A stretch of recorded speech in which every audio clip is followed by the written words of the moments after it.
But I was too scared to text her first because I didn't want to be labeled as a creep. Surprisingly, not only did she follow me, she also was the one who texted me first, asking how I was doing. I obviously replied in a very enthusiastic way, and we started talking. It turns out that we had a lot in common, especially our taste in music. So a few days go by and we're talking for around 2 hours daily. My mom sometimes yelled at me to get off my phone, but I wish I had listened. I hid from them the fact that I was on Instagram, and was talking to a girl. And then, a life-altering event happened that changed how I viewed the world as a whole. Summer break was getting closer and closer, and I wouldn't be able to see my crush at school anymore. So I was considering confessing to her via text and just shooting my shot. While I backed out from that decision, our conversation one day kept on going in that direction. We were talking about relationships and love when she asked me if I had a crush. Instead of answering, I asked her if she had one and she said yes. For some reason, I got really excited and just blurted out that yes, I have a crush, and that crush is you. It was all downhill from there. She didn't reply to a single text after that. I thought I had completely fumbled it, but it wasn't the end of the world, right? Well, apparently it was for her. The next day she posted some texts from my account to hers that I had never seen before. They were disgusting, vile messages that were threatening to do things to her that I had never even known existed. I knew that I had never sent those texts, and asked her why she posted a fake screenshot, but she didn't reply. Everyone who saw her story immediately believed that it was real and turned on me like I was a villain. I got texts from all my friends calling me a creep and a degenerate. I kept trying to deny the accusations, but it was of no use. There were still 2 more days left before summer break started, and they were going to be hell for me. I was avoided like a plague in my classroom, and no one wanted to even look at me, including my ex-crush. I shouted at everyone like a madman, saying it wasn't me. I never sent those texts. By that point, any feelings I had for her were long gone and I was just desperate to prove my innocence. Well, apparently, one of the girl's parents had seen what she posted and had contacted the school to report me for harassment. You would think that the school would conduct an investigation to find out the truth, but no. They immediately believed that what the girl was saying was true and she was the victim, while I was the culprit. My mom was called into the principal's office to inform them that I was being suspended, and would start class 1 week later than everyone after our summer break. To say that my mom was angry would be an understatement. As soon as we got home, she began yelling at me as if I had actually roped that girl. You are effing disappointment. I went through so much to raise you all on my own, and made sure to instill good values in you. But you proved that I am a bad mother. Now everyone will think that I am a weak woman who couldn't raise her son to be a proper gentleman. I never want to talk to you again. Once again, I screamed that it wasn't me who sent those texts, but my screams fell on deaf ears.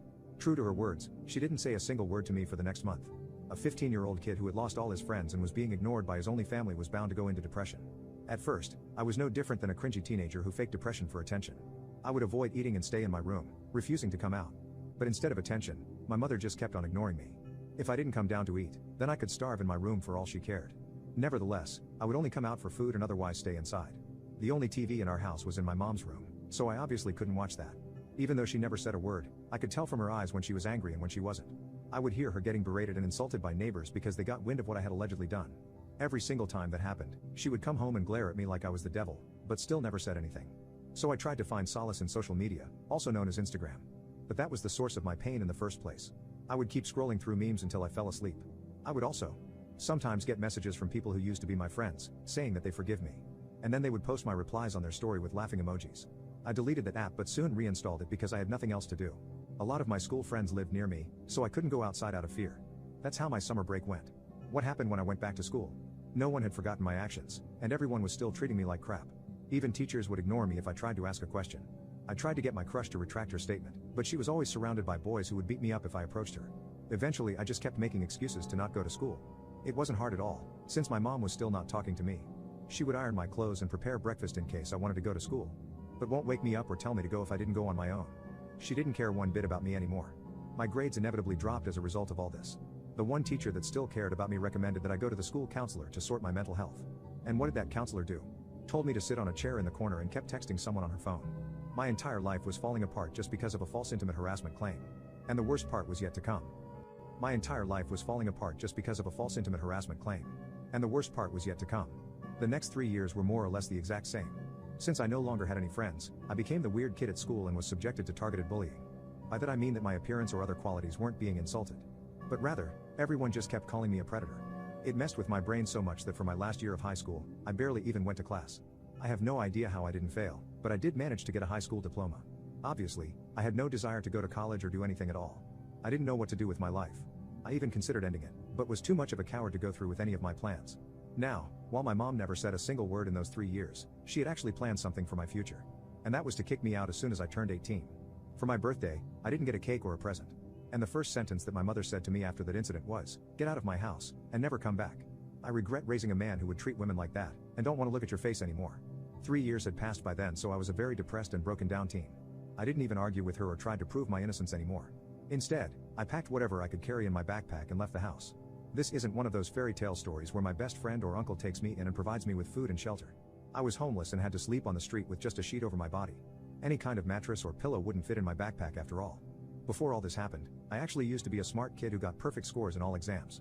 I guess I retained some of my intellect, because I got used to this life pretty quickly. I watched other homeless people and how they got their food, and I copied them. I begged for money and looked through trash cans all over the city. I can count on one hand the number of nights where I slept without an empty stomach. It truly was hell. And my depression never went away, so I never found any motivation to go anywhere with my life.